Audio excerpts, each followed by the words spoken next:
Hey guys, welcome to prelims view. देखिए दोस्तों, हमारी इंडियन पॉलिटी का तो सीरीज जो है वो चल ही रही है।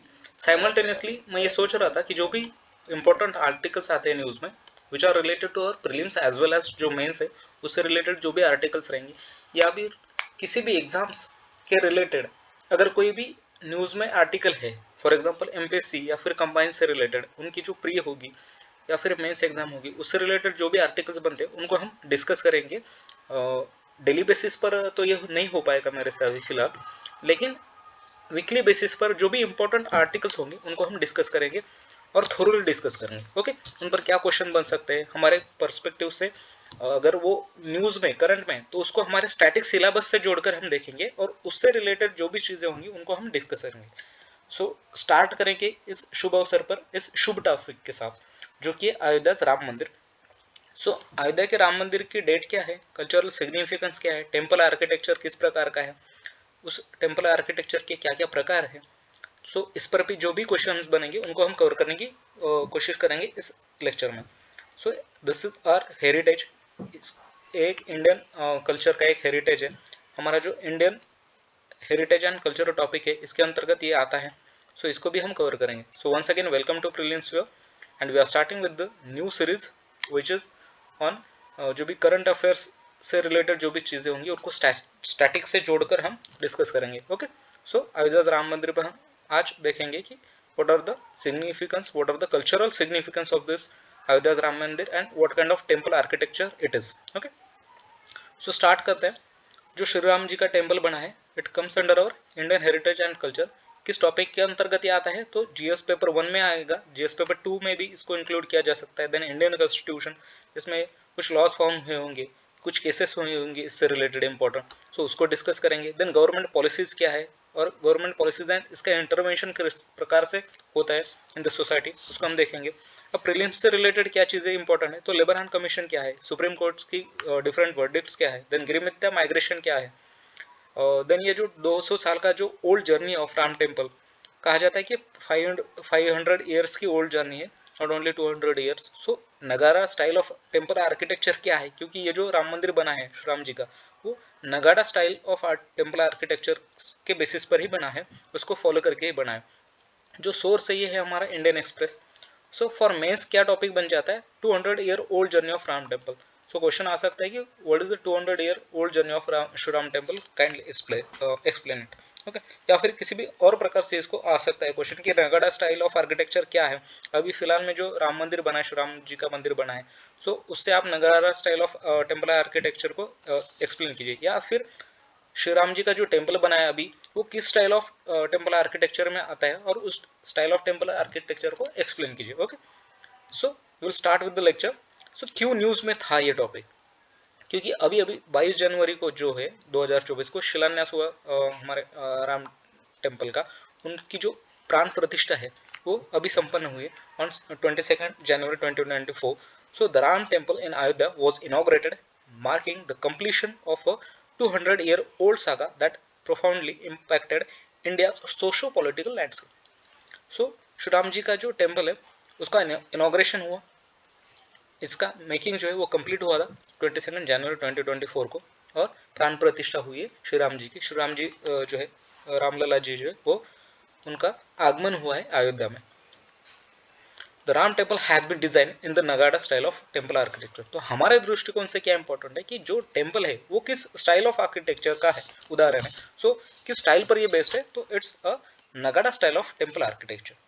The story of Ram is popular from Laos, Cambodia, Thailand in Asia, to Guyana in South America, to Mauritius in Africa, making the Ramayana popular outside India। Bharat के बाहर भी ये जो द्वीप है, लाओस हो गया, कंबोडिया हो गया, थाईलैंड हो गया, एशिया हो गया, ये जो कंट्रीज है इन एशिया, या फिर गयाना हो गया इन साउथ अमेरिका, या फिर मॉरिशस हो गया इन अफ्रीका, यहाँ सभी पर जो है श्री राम जी जो है वो पॉपुलर है आउटसाइड इंडिया में। What is the timeline of Ram Janmabhoomi movement. Ram Janmabhoomi movement क्या है पहली बात तो, देन इसकी टाइमलाइन क्या है ये हम देखेंगे। ये जो ओरिजिन हुआ था ना, ये कहाँ से हुआ था, तो 1751 में जब मराठास जो है उन्होंने अपील किया था नवाब अवध को। जब नवाब अवध उस टाइम पर शुजाउद्दौला थे for control of Ayodhya, Kashi, Mathura, ये जो हमारे होली प्लेसेस है उनके कंट्रोल के लिए मराठास ने अपील किया था। ऐसा क्यों किया था? क्योंकि मराठा ने जो है ना उनको हेल्प की थी, नवाब अवध को हेल्प की थी डिफीटिंग द पठान। जो लोकल चिफ्टेंस थे वहाँ के, उन पठान्स को डिफीट करने के लिए अवध के जो भी शुजाउद्दौला नवाब थे उनको मराठास ने हेल्प किया था। और ये जो फोर्सेस थी अफगान पठान्स की, Pathan forces in the Doab region. अब दोआब रीजन क्या है ये भी देखेंगे। सो ये दोआब रीजन में जो फोर्सेस थी इनको डिफीट करने के लिए हमारे मराठा जो थे उन्होंने जो नवाब अवध था उनको हेल्प की थी। और इसके रिजल्ट में, एज अ रिजल्ट, इसके फलस्वरूप they sought control over this important religious and cultural centers like Ayodhya, Kashi, जिसको हम वाराणसी भी कहते हैं, एंड मथुरा। तो अयोध्या, काशी एंड मथुरा ये जो रिलीजियस प्लेसेस थी, ये कल्चरल साइट्स थी हमारे, इसको इसके ऊपर कंट्रोल बनाया था फिर मराठास ने as a result of defeating the Pathans. इसके लिए हेल्प किया था नवाब अवध को, और उसके अगेंस्ट इन 3 प्लेसेस का कंट्रोल मराठास ने लिया था। सो ये जो दोआब रीजन था जिनसे पठान फोर्सेस आई थी, ओरिजिनेट करती थी, तो ये दोआब रीजन क्या था? जो गंगा यमुना का जो रीजन है, दोआब मीन्स दो आब, दो वाटर, 2 वाटर साइड्स। तो जो 2 वाटर्स होते हैं, दो आब का मतलब होता है 2 मीन्स 2, 2 एंड आब मीन्स वाटर, 2 वाटर साइड से ये आते थे। सो दिस वाटर जो एरिया था वो किन रिवर्स के बीच का एरिया था। तो गंगा एंड यमुना जो रिवर्स थी इनके बीच का जो भी एरिया था उसको दोआब रीजन कहा जाता था इन नॉर्दर्न इंडिया उस टाइम पर। Okay, so the movement gained momentum in the 19th century with judicial records dating back to 1822। जब 19वीं सेंचुरी आई तब से इस मूवमेंट को ज़्यादा थोड़ी मतलब तवज्जो मिलना स्टार्ट हो गया था। सो इस मूवमेंट को द मूवमेंट गेंड मोमेंटम मिला था उस टाइम पर। Mentioning mosque on the birth place of lord Rama. Okay, 1822 में जो मेंशन किया था कि एक मॉस्क थी on the birth place of Rama 19th century में, तब से इस मूवमेंट को जो है वो ज़्यादा मोमेंटम मिला इस मूवमेंट को। Then clash near Babri Masjid. Tensions escalated in 1855 with a violent clash near the Babri Masjid between Hindu and Muslims, leading to the capture of जन्मस्थान by Hindus। जो हिंदूज हैं उन्होंने कैप्चर किया था 1855 में इस अयोध्या को, और तब से ये जो क्लैश है नियर बाबरी मस्जिद ये स्टार्ट हुआ था। Then placement of the idol of Rama. 1949 में क्या हुआ? जो आइडल है राम जी का, श्री राम जी का, उसका प्लेसमेंट हुआ रामलला जी का यहाँ पर इस मॉस्क में, and sparking the demands for a grand temple. अब 1949 में जो आइडल था राम जी का, प्रतिमा थी, वो यहाँ पर रखी गई, और तब से फिर जो ग्रैंड टेम्पल, बड़ा टेम्पल जो बनना है रामलला जी का, वो मूवमेंट उस टाइम से स्टार्ट हुई। लीगल बैटल्स कब लड़े गए? तो इन 1980s द विश्व Hindu Parishad VHP initiated a movement for the liberation of Ram जन्मभूमि। स्वतंत्रता जो है वो राम जन्मभूमि के इस प्लेस को देने के लिए, उसको लिबरेट करने के लिए। Then Krishna Janmabhoomi and Vishwanath shrine, ये तीनों जो मूवमेंट है उसके लिए इनिशिएटिव लिया था VHP द्वारा। ओके, विश्व हिंदू परिषद कब लिया था? 1980s में। 3 मूवमेंट्स थी, liberation of Ram Janmabhoomi, Krishna Janmabhoomi and Vishwanath shrine. The legal battles ensued, and in 1986 the locks of Babri Masjids were opened, allowing the Hindus to offer the prayers। 1986 में जो है वो बाबरी मस्जिद के जो लॉक है वो तोड़े गए, ओपन किए गए, और उनको हिंदूज के लिए प्रेयर का स्थान है ऐसा करार कर दिया गया, और प्रेयर्स के लिए अलाउड किया गया तब से। ओके, लेकिन the following years witnessed significant events including the foundation laying ceremony in 1989, the रथ यात्रा by LK Advani in 1990 leading to widespread riots। लेकिन आने वाले समय में क्या हुआ? फिर कुछ सिग्निफिकेंट इवेंट्स हुए, जैसे for example foundation of laying ceremony 1989 में लेइंग सेरेमनी हुई। सबसे ज़्यादा जो जिस पर हल हल्ला हुआ था वो थी Rath Yatra lead by LK Advani ji 1990s में। इस पर सबसे ज़्यादा जो है कंट्रोवर्सी जनरेट हो गई थी रथ यात्रा के ऊपर 1990 में, और उसके बाद जो है राइट्स हो गई थी, सब तरफ फिर दंगे होने चालू हो गए थे। सो रथ यात्रा जो थी LK Advani जी की 1990s में हुई थी, तो उसके बाद बहुत सारे दंगे ओपन हो गए थे for the Ram Janmabhoomi. Then demolition of Babri मस्जिद, और उसी के बाद ही जब 1990 में ये जो रथ यात्रा हुई थी ना, उसके बाद जो राइट्स हुए, उसके बाद ही क्या हुआ? ये जो बाबरी मस्जिद है इसका डेमोलिशन हो गया। सो डेमोलिशन ऑफ बाबरी मस्जिद ऑन 6 दिसंबर 1992, एक मॉब आया, पूरा का पूरा जो लोगों का समूह था, mob डेमोलिश्ड the Babri Masjid leading to the political repercussions and the legal proceedings. 1992 6 दिसंबर 1992 इस डेट पर जो बाबरी मस्जिद है उसको मॉब ने, पूरे के पूरे जो समूह था लोगों का, उन्होंने क्या किया? डेमोलिश कर दिया। और उसके बाद फिर पॉलिटिकल रिपरकशंस आ गए, लीगल प्रोसीडिंग्स चली, उसके बाद फिर वो केसेस चली, ओके, सुप्रीम कोर्ट में, हाई कोर्ट्स में। इन 1993 पार्लियामेंट ने फिर क्या किया, पास्ट कर दिया the acquisition of certain area at Ayodhya act. Acquisition of certain area at Ayodhya act pass कर दिया 1993 में, और उसमें क्या कर दिया, allowing the government to acquire the disputed Ram Janmabhoomi slash Babri मस्जिद लैंड। जो भी डिस्प्यूटेड राम जन्मभूमि या बाबरी मस्जिद जो भी लैंड था, डिस्प्यूटेड लैंड था, उसको एक्वायर करने के लिए, उसको खुद के अंतर्गत लेने के लिए क्या किया, एक एक्ट बनाया 1993 में पार्लियामेंट में, उसे कहा जाता है acquisition of certain area at Ayodhya act. Then the Liberhan commission. अब ये लिबरहैन कमीशन क्या था, ये कब बना था, तो ये 2009 में बना था। It highlighted the premeditated nature of the events in 1992। ये जो 1992 की जो इवेंट हुए जिसमें डेमोलिश किया गया बाबरी मस्जिद को, इसको हाईलाइट किया गया इस लिबरहैन कमीशन द्वारा, जो कि 2009 में बना था। सो 2009 में लिबरहैन कमीशन गठित हुआ था और इसने हाईलाइट किया था इस बाबरी मस्जिद के इवेंट को कि ये प्रीमेडिटेटेड था, पहले से ही इसका मतलब कुछ प्लान बना था, ऐसा इसने कहा था। It's a premeditated nature of the this event of 6 December 1992 of the abolition of Babri Masjid. So इसको हाईलाइट किया था लिबरहैन कमीशन ने, जो कि 2009 में गठित हुआ। देन इलाहाबाद हाईकोर्ट का क्या वर्डिक्ट आया था, तो लीगल बैटल जो है उसमें सबसे इंपॉर्टेंट था कि इलाहाबाद हाईकोर्ट का क्या वर्डिक्ट आया था। तो 2010 में a special bench of Allahabad high court in its Ayodhya title suit judgement divided the land into 2:1 ratio.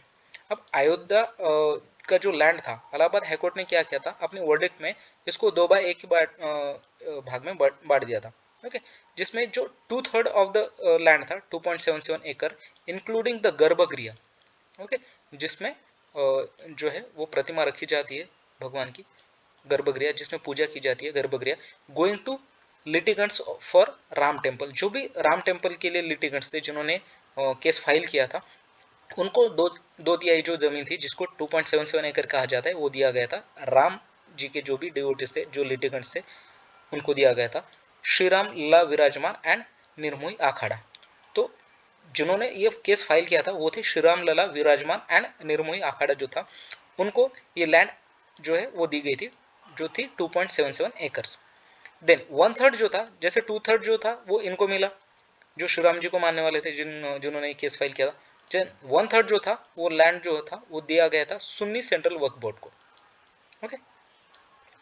सो इलाहाबाद के हाई कोर्ट के द्वारा 2:1 रेशो में बांटा गया था लैंड को। 2.77 दिया गया था निर्मोही अखाड़ा को और 1/3 दिया गया था जो सुन्नी सेंट्रल वक्फ बोर्ड था उसको।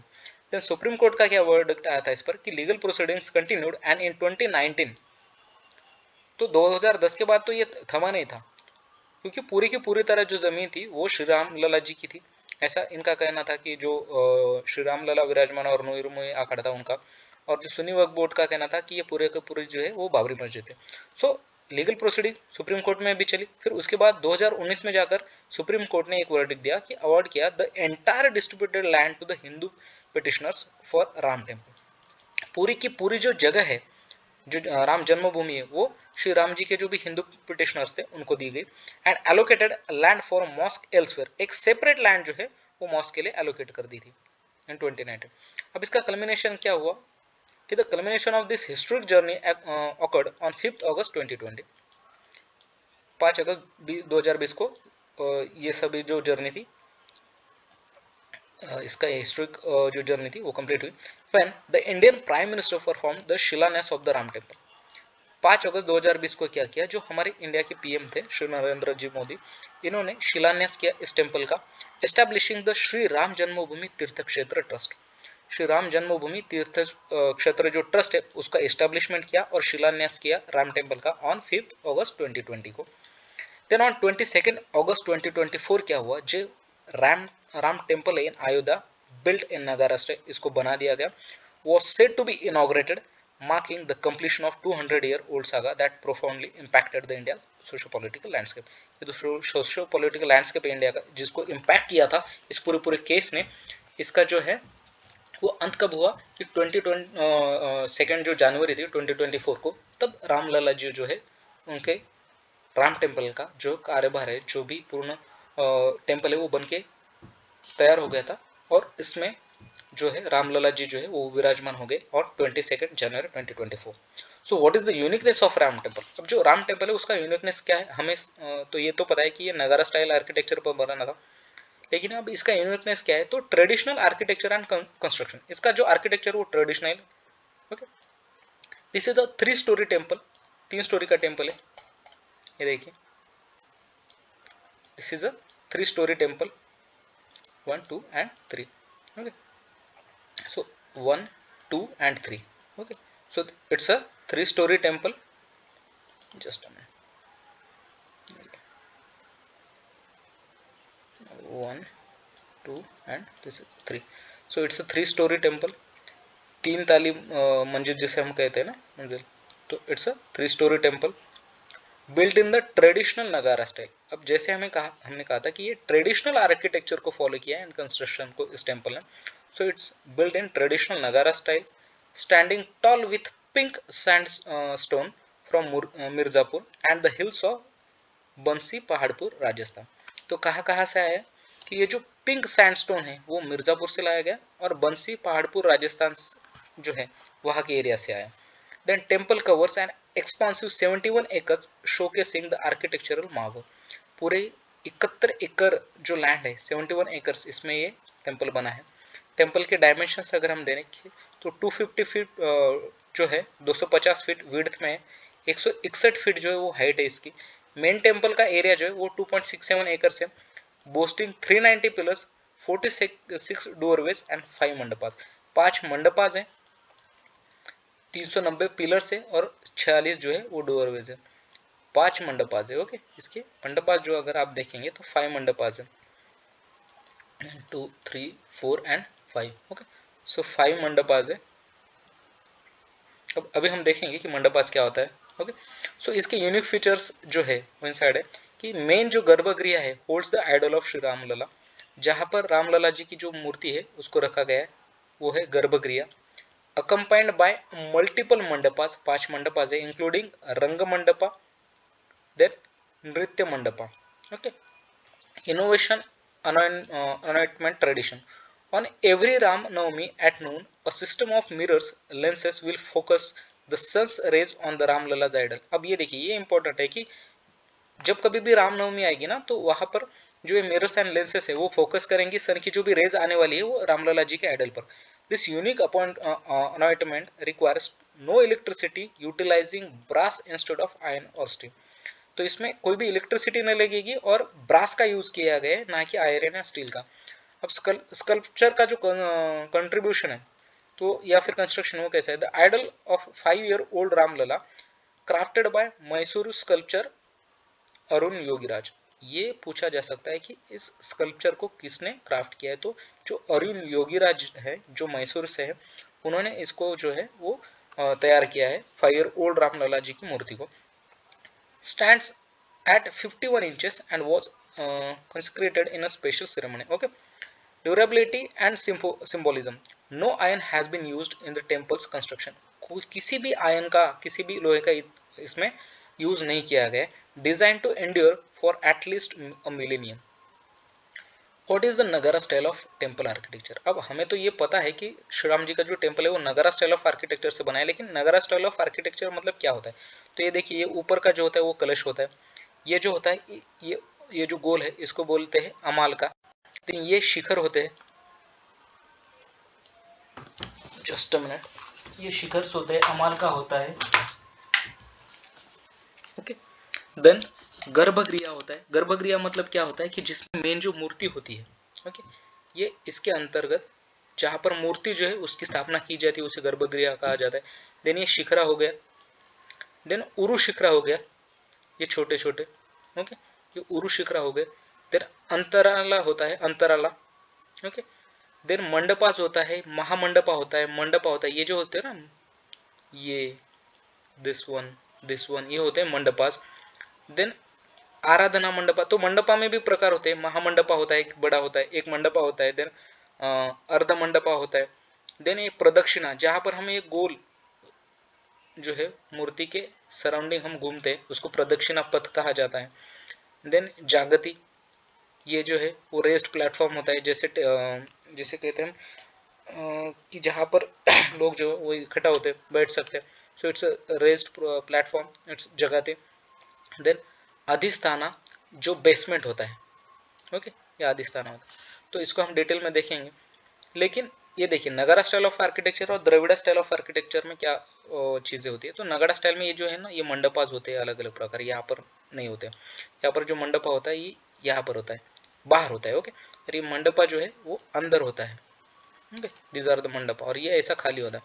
देन इसमें गोपुरम होते हैं, बड़े बड़े गेट्स होते हैं, ओके. मंदिर के बाहर अगर आप साउथ में जाओगे ना तो आपने देखा होगा कि मंडप जो मंदिर होगा उसके बाहर बड़े बड़े गेट्स होंगे और उसके बाद यहाँ पर अंदर मंदिर होगा.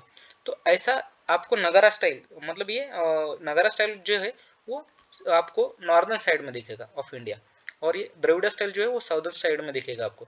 सो नगाड़ा स्टाइल में आपको कहीं पर भी ये बड़े बड़े ऐसे गेट नहीं दिखते. वहीं पर ये जो गोपुरम जिसे बड़े बड़े गेट कहा जाता है वो द्रविड़ स्टाइल में था. अब ये गोपुरम क्यों होते थे, आप कभी कभी आप देखोगे ना तो ये गेट जो है या फिर ये जो मंदिर के सामने वाले जो गोपुरम है ये बहुत बहुत बड़े दिखेंगे आपको साउथ में. क्यों, ये राजा जो है वो अपनी विक्ट्री के टाइम पर बनवाता था. विक्ट्री मतलब किसी पर अगर विजय करके आ गए तो गोपुरम को बड़ा बना दिया, ओके. सो ये गोपुरम होते हैं द्रविड़ स्टाइल में, जो कि यहाँ पर अपसेंट होता है. देन गर्भगृह तो दोनों तरफ होता है. यहाँ पर देखिए ये शिखरा है ऊपर का, यहाँ पर ये अमाल का है, ओके, अमाल का वगैरह है. तो इनका आर्किटेक्चर स्टाइल अलग अलग है. ये इस प्रकार से ऐसे आते हैं, ओके, ऐसे ऐसे ऐसे ऐसे स्टेप वाइज आएगा, ओके. लेकिन यहाँ पर आपको नॉर्दर्न साइड में या यहाँ पर ऐसा आपको सीधा ऐसा ऐसा दिखेगा, ओके, लाइक दिस. सो ये डिफरेंस है. आप अगर विजुअली देखोगे ना तो उसमें आपको डिफरेंस पता चल जाएगा. टेम्पल आर्किटेक्चर में आपको पता चल जाएगा कि क्या डिफरेंस है विजिबल है. यहाँ पर किसी भी प्रकार का प्लिंथ वगैरह नहीं होता है. यहाँ पर प्लिंथ होता है, एक बेसमेंट होता है जिसके ऊपर आपको मंदिर दिखेगा. तो देखिए बेसिक्स ऑफ नगाड़ा स्टाइल, जैसे हमें कहा कि अमाल का क्या होता है, मुंडी क्या होता है, शिखरा क्या होता है, मंडपास क्या होता है, ये अब हम इसमें देखेंगे. अब देखिए मंडपास या मंतपास, सॉरी इसको मंडपास कहते हैं या मंतपास भी कहा जाता है. They are the assembly halls in the front of the principal shrine. For example अगर यहाँ पर मूर्ति खड़ी है, ओके, और ये जो हॉल है जहाँ पर ये असेंबली होती है, ओके, पूरी की पूरी जहाँ पर लोग बैठते हैं पूजा पाठ वगैरह करते हैं, तो इस पूरे के पूरे हॉल को क्या कहा जाता है, मंडपास कहा जाता है. जो लोग महाराष्ट्र से होंगे वो रिलेट कर पा रहे होंगे what is mean by mandapas. For example जो मैरिज सेरेमनीज भी होती है ना, तो महाराष्ट्र में कहा जाता है कि वहाँ पर मंडप डाला जाता है, ओके. मंडप मीन्स जहाँ पर लोग बैठ सकते हैं, बहुत सारी पब्लिक वहाँ पर बैठ सकती है for any kind of ceremony. So like this also in जो टेम्पल्स होते हैं उसमें भी लोग बैठेंगे और पूजा पाठ करेंगे. इसके लिए जो जगह होती है उसको मंडपास कहा जाता है और वो श्राइन के सामने होता है. अनलाइक इन साउथ इंडिया में ऐसा नहीं होता है. They don't usually have elaborate boundaries walls और गेटवेज, ओके. तो ऐसा जो बाउंड्री वॉल्स है ऐसा जो है वो साउथ इंडिया में नहीं होता है. Shikhara it is the tower that forms the temple. ये ऊपर का जिसे हम शिखर कहते हैं. आपने अगर एक नुकीली चीज अगर देखी होगी ना, ये होता है शिखर. ये पूरा का पूरा टेम्पल होगा और इसके नीचे आएगा अमल का. सपोज ये टेम्पल है, ओके, और ये शिखर आता है ऐसा ऊपर का, सबसे ऊपर का जो पार्ट है टॉप मोस्ट, इसे कहा जाता है शिखर. जैसे यहाँ पर देखिए ये जो सबसे ऊपर का जो है ना, ये आ गया, ये हो गया शिखर. इस मंदिर में भी देखिए ये सबसे ऊपर का जो पार्ट था इसे कहा जाता है शिखर, ओके. ये पार्ट ये हो गया शिखर या फिर कलशा, सॉरी ये हो गया शिखर और ये हो गया कलशा, ओके. उसको कलश कहा जाता है और ये हो गया शिखर, ओके. दिस वन, ये पूरा जो ऊपर वाला पार्ट है ये शिखर हो गया. उसके ऊपर आ गया अमल का और उसके ऊपर आ गया कलश, सॉरी कलश, ओके. सो शिखर क्या होता है, it is the tower that forms the temple. पूरा के पूरे टेम्पल को, ये हो गया शिखर. ये जो बनाता है ना टेम्पल को, ये ऊंचा पार्ट, ये सबसे ऊंचा पार्ट जो होता है उसे शिखर कहा जाता है. ये अमल का हो गया और उसके ऊपर कलश बैठेगा. So the tower that forms the temple, it can be rectangular और स्क्वायर बेस. अब ये स्क्वायर भी हो सकता है ऐसा करके, ओके, या फिर रेक्टेंगल भी हो सकता है ऐसा, ओके, या फिर लाइक दिस भी हो सकता है, ओके, ऐसा ऐसा, okay. So it can be rectangular, circular, कैसा भी, स्क्वायर या कैसा भी. एंड इट्स हाइट विड्थ में वैरी. इसकी हाइट वेट तो वेरी हो सकती है, लेकिन सबसे बड़ा जो पार्ट होगा वो शिखरा ही होगा। अब अमाल का क्या होता है, अमाल का जो होता है वो शिखर के ऊपर ये जो गोल होता है ना वो अमाल का होता है। The vertical end of the shikhara ends in horizontal fluted disc. इस प्रकार से जो डिस्क दिखती है ना, ये अगर शिखर हो गया इस प्रकार से, उसके ऊपर ये जो डिस्क दिखेगी ये रहेगी अमाल का, और उसके ऊपर कलश रहेगा। On top of it's a spherical shape is placed called the कलश। इस अमालका के ऊपर एक स्पेरिकल ऐसा कलश, जैसे हम कहते हैं ना जो कलश होता है हमारा वो रहेगा, उसके नीचे रहेगा ये अमाल का ऐसी हॉरिजॉन्टल डिस्क, और उसके नीचे रहेगा ये शिखरा। ओके, वाहना, वाहना मतलब क्या, the mount of the main deity placed generally in line of site from the गर्भगृह। ओके, द माउंट ऑफ, जहां पर ये मेन डेटी, मेन डेटी मतलब क्या, जो भगवान है जहां पर विराजमान होंगे उसको कहा जाता है वाहना, जो गर्भगृह में होता है। Examples of Nagara style of temple in India, sun temple, Konark का जो है सन टेम्पल, सूर्य मंदिर of Konark, and the sun temple at Modhera Gujarat, Modhera Gujarat में भी जो सन टेम्पल वगैरह है। तो ये एग्जाम्पल्स है ऑफ नगाड़ा स्टाइल। बहुत सारे जो टेम्पल्स है ना जो भी नॉर्थ इंडिया में आपको दिखेंगे वो नगाड़ा स्टाइल के टेम्पल है। अब जो मंडपाज है, the temple will consist of 5 mandapas. अब श्री राम जी का जो मंदिर है उसमें 5 मंडपाज होंगे। द मिडल ऑफ द गर्भगृह, सैंक्टम सैंक्टोरियम जिसे हम कहा जाता है, जहां पर मूर्ति की स्थापना होती है on the entry way. Main deity जो है वो श्री राम लला जी है, वो विराजमान हो चुके हैं यहाँ पर। Infant form of lord Rama, जो छोटे बालपन के जो श्री राम जी है उनकी जो मूर्ति है वो यहाँ पर बिठाई गई है। And incarnation of Lord Vishnu is the presiding deity of the temple. Okay, so accompanying deity, the temple will have the idols each including the incarnation of Shiva. अब सिर्फ राम जी की तो आइडल नहीं है, लेकिन शिवा जी की भी इनकारनेशन जो भी आइडल है, दशावतार जो है वो यहाँ पर है। 64 जो योगिनीज है वो यहाँ पर है। Then 12 incarnation of the goddess, जो सरस्वती जी की जो 12 प्रकार के इनकारनेशन है, 12 अवतार है, शिव जी के जो दशावतार है, उनकी सभी की जो डेटी की जो आइडल्स है वो भी इस मंदिर में प्रेजेंट है। देन मेन स्ट्रक्चर जो है, the main structure of the temple was built on the raised platform and will have the 3 stories. ठीक है, मेन टेम्पल जो है उस पर बना है और इसके ऊपर 3 स्टोरीज होंगी, 1 2 और 3 इस प्रकार से। ओके, अब आईआईटी चेन्नई जो है ना, इन्होंने इस कंस्ट्रक्शन के लिए एडवाइसिंग किया था। अब ये मार्वल है ऑफ मॉडर्न इंजीनियरिंग। ओके, अब about the Nagara style of temple architecture emerged sometime in 5th century C during the Gupta period in northern India. अब ये पूछा जा सकता है कि इस नगाड़ा स्टाइल ऑफ आर्किटेक्चर को तो श्री राम जी के मंदिर को बनाया है इस आर्किटेक्चर को फॉलो करते हुए, लेकिन इसका इमरजेंस कब हुआ था, तो 5वीं जो शताब्दी थी उसमें during the Gupta period in northern India, तब इसका जो है वो इमरजेंस हुआ था। So it's emerge in 5th century during the Gupta period in northern India. It is just position with Dravida style. Dravida style का एकदम अपोजिट है ये, जो कि सदर्न इंडिया में है द्रविड़ा स्टाइल, उसका अपोजिट है।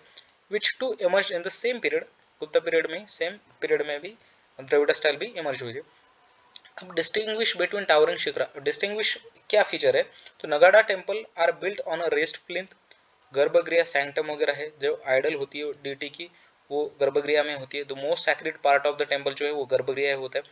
टावरिंग ओवर द गर्भगृह is the shikhara, literally mountain peak, जो शिखरा होता है गर्भगृह के ऊपर ही जो है वो शिखरा होता है। ओके, ये डिस्टिंग्विश एस्पेक्ट है नगाड़ा स्टाइल का। Then as the name suggest, shikhara तो आपको सभी को पता है कि ये शिखर की तरह है, शिखर मतलब पर्वत। Okay, natural cosmological order as imagined in the Hindu tradition. Okay, then अब नोट करने लायक क्या है कि Meru, Mandara, Kailasa are the 3 first name amongst the 20 types of temples described in early text.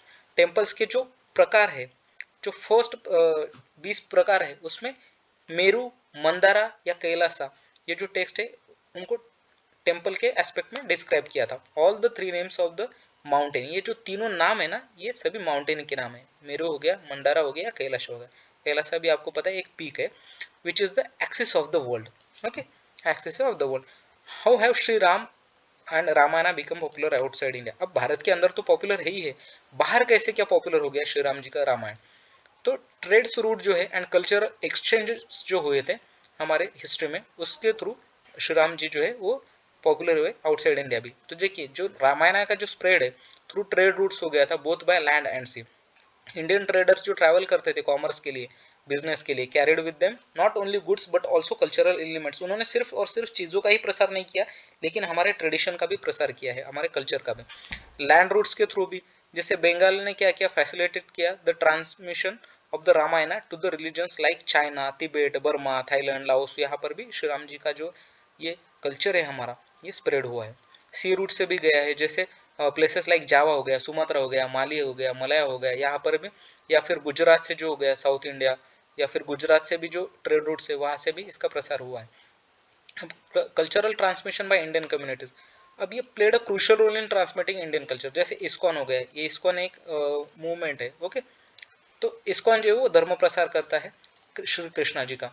So integral part of the culture of many south east Asian जो है रामायण जो है ना, वो एक इंटीग्रल पार्ट बन गया है साउथ ईस्ट जो एशियन कंट्रीज है उनका। जैसे आप इंडोनेशिया देखोगे, ओके, श्रीलंका देखोगे, तो यहाँ पर रामायण जो है इंटीग्रल पार्ट है उनके कल्चर का। जो रामायण जो है integrated with the local culture in various ways. For example जो थाईलैंड हो गया, द अयोध्या किंगडम हो गया, is believe to have been based on the Ayodhya of the Ramayana. इसमें अयोध्या किंगडम बोला जाता है, तो ये रामायण जो है उसके अयोध्या पर ही बेस्ड है। कंबोडिया में अंगकोर वॉट टेम्पल है, ठीक है, कॉम्प्लेक्स है, originally dedicated to Vishnu ji जो है उनको ही डेडिकेटेड किया गया है। Features murals depicting scenes of the Ramayana, और यहाँ पर रामायण के सीन्स को डिपिक्ट किया गया है उस अंगकोर टेम्पल में। अब इवोल्यूशन कैसे हुआ इस इपिक का, तो Ramayana took on local flavour and variations in different religions. For instance Ramakien in Thailand में कहा जाता है, इन्फ्लुएंस्ड बाय तमिल इपिक जो कंबन का जो रामायण था, इसी से जो है इन्फ्लुएंस होके रामकिन बनाया इन थाईलैंड में। थाईलैंड का जो नेशनल इपिक है ये रामकिन, ओके। सो देखिए, spread through indentured labour migration, जो गिरिथ्या माइग्रेशन हुआ था ना, गिरिमित्या माइग्रेशन 19th सेंचुरी में, जिसमें क्या हुआ था, जो स्प्रेड हुआ था रामायण का, result in spread in Ramayana to regions like Fiji, Mauritius, Trinidad, Tobago, Guyana and Suriname. ये जो रीजन्स है इसमें गिरिमित्या माइग्रेशन हुआ था, और इसके कारण जो है वो स्प्रेड हुआ था रामायण का। अब ये जो है वो सोर्सेस ऑफ कल्चरल आइडेंटिटी और नॉस्टैल्जिया की, इसके रूट्स एंड सेंसेस जो है, फैमिलियरिटी जो है वो इन एलियन लैंड्स, ओके। इसके सभी के रूट्स जो है वो इंडिया में ही है। अब राम मंदिर का significance, cultural and economic and social importance क्या है, कि रिलीजियस सिग्निफिकेंस तो है ही, क्योंकि इसका जो construction of the temple is seen in fulfilment of a long standing religious and spiritual aspiration of the Hindus in the country. अब religious क्यों है, क्योंकि भाई 200 साल से तो ये चला आ रहा था, इसका रिलीजियस इंपॉर्टेंस तो बहुत बड़ा है। कल्चरल हेरिटेज है हमारा, ओके, क्योंकि Ayodhya has a deep historical and cultural connection to the ancient Indian epic and Ramayana. जो टेम्पल्स कंस्ट्रक्शन है वो भी सिंबल है preserving and celebrating India's cultural heritage. हमने जो पुराना हमारा नगरा स्टाइल है उसको ही कॉपी करके इसको बनाए। अब इकोनॉमिक वैल्यू तो देखिए, यूपी का तो वैल्यू बहुत ही बढ़ जाएगा इसके कारण। The construction of the Ram Mandir has the potential to stimulate economic growth in the region, create jobs, boost tourism, providing opportunities for the local development. अब देखिए, देश विदेश से लोग आएंगे तो ये जो जगह है वहाँ का जो जॉब्स है वहाँ पर वो बढ़ेंगी, उसका टूरिज्म बूस्ट होगा। सबसे ज़्यादा जो टूरिज्म प्लेस है भारत में, वो सबसे ज़्यादा टूरिस्ट को अट्रैक्ट करने वाला प्लेस यही बनेगा, ओके। सो इसका इकोनॉमिक वैल्यू तो बहुत बहुत बड़ा है for UP at least. Then religious place है ये जो डिकेड्स ऑफ रिलीजियस क्लैशेस है between Hindus and Muslims could potentially stop after the end of the Ayodhya dispute. ये ऐसा कहा जाता है कि स्टॉप हो सकते हैं इसके बाद में, ओके, क्योंकि अब राम मंदिर जो है वो बन गया। अब growth in charity, definitely charity में ग्रोथ होगा। चैरिटेबल इंस्टीट्यूशंस जो हैं जैसे स्कूल्स, हॉस्पिटल, ये भी ग्रो करेंगे इसकी वजह से, क्योंकि इसमें पैसा आएगा, इससे कुछ चैरिटेबल इंस्टीट्यूट्स बनेंगी, ओके।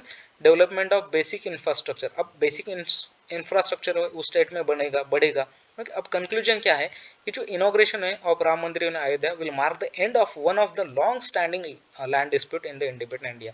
सबसे बड़ी जो लैंड डिस्प्यूट थी ना इंडिपेंडेंट इंडिया की, जो चली आ रही थी, वो अब स्टॉप हो जाएगी इस राम मंदिर के बनने के कारण। अब हमारा यूपीएससी सिविल सर्विस एग्जामिनेशन में जो प्रीवियस ईयर क्वेश्चंस पूछे गए थे वो हम देखेंगे। 2012 में एक बार पूछा था कि नगाड़ा, द्रविड़ एंड वेसरा जो स्टाइल्स है ये किस प्रकार की स्टाइल्स है, ओके, ये किससे रिलेटेड है। तो ऑप्शन ये था कि 3 मेन रेशियल ग्रुप्स है क्या, नहीं। 3 मेन लिंग्विस्टिक डिविजन्स है क्या, तो नहीं। Then 3 main style of Indian temple architecture है, तो या डेफिनेटली ये 3 मेन स्टाइल्स है ऑफ इंडियन आर्किटेक्चर, जिसे कहा जाता है नगारा, द्रविड़ा एंड वेसरा। अब वेसरा स्टाइल क्या है, तो इन दोनों का कॉम्बिनेशन है, नगारा एंड द्रविड़ा का जो कॉम्बिनेशन है वो है Vesara style of architecture. Okay, तो ये देखिए महाराष्ट्र वगैरह जो सेंट्रल के जो स्टेट्स है ना, जैसे नॉर्थन साइड में आ गया आपका नगारा स्टाइल और साउथन में आ गया आपका द्रविड़ा स्टाइल, तो इन दोनों का कॉम्बिनेशन जो है वो आपको सेंट्रल जो स्टेट्स है एमपी महाराष्ट्र वगैरह यहाँ पर मिलेगा, इसे कहा जाता है Vesara style. So these are the 3 forms of temple architecture of Indian temple architecture के 3 फॉर्म्स हैं। मेंस में क्या क्वेश्चन पूछा गया था कि Chola architecture represents a high water mark in the evolution of temple architecture, इसे डिस्कस कीजिए। तो चोला आर्किटेक्चर जो है इसने हाई वाटर मार्क अचीव किया था इवोल्यूशन ऑफ टेम्पल आर्किटेक्चर, तो इसको डिस्कस कीजिए। Indian philosophy and tradition played a significant role in conceiving and shaping the monuments of their art in India, तो इसको डिस्कस कीजिए। तो आर्ट के फॉर्म पर या मंदिर के जो आर्किटेक्चर है उसके फॉर्म पर आपको क्वेश्चन पूछा जा सकता है, पहले भी पूछा गया और अभी भी पूछा जा सकता है। तो देखिए दोस्तों, this was a topic in news and हमने डिस्कस किया इसको हमारे स्टैटिक से जोड़कर। सो आने वाले जो भी लेक्चर्स होंगे उसमें हम जो भी इंपॉर्टेंट आर्टिकल्स होंगे न्यूज़ से, जो हम स्टैटिक से रिलेट कर सकते हैं, जो भी हमारे प्री मेंस से रिलेटेड होंगे उनको डिस्कस करेंगे। सो मिलेंगे नेक्स्ट लेक्चर में। अगर आपको सेशन अच्छा लगा तो आप सब्सक्राइब कर सकते हो for notifications of the other videos also. Okay, तब तक के लिए थैंक्स, मिलेंगे अगले लेक्चर में।